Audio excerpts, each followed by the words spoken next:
you're very big on systems, processes in order to get your results, is the impression I get, right?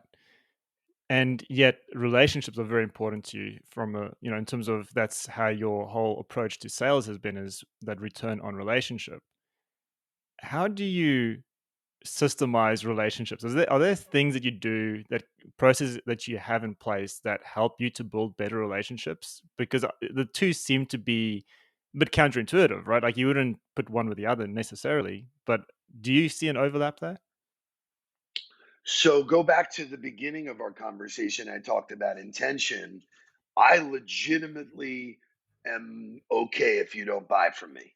And so Mm, my system is to build quality relationships at scale.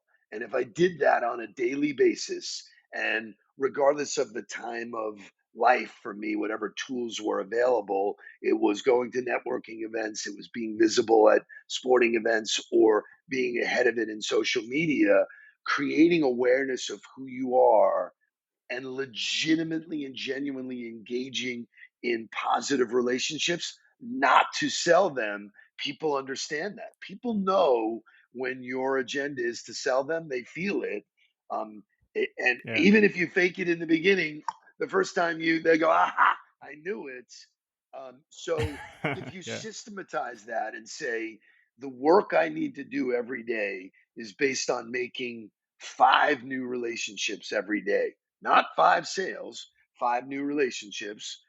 It's 25 a week, it's 100 a month, it's 300 a quarter, it's 1200 a year times 10, um, every single day, like you're going to a factory, you will make enough relationships that the right people raise their hand and go, hey, I like what you do. I'd like to talk about it further. Not me ever pitching. I believe when anybody pitches, people ditch, man. They go the other way. They don't want to be part of that. So for me, Mm, early understanding of business was, um, the only difference between contacts and contracts is the R, which stands for relationships.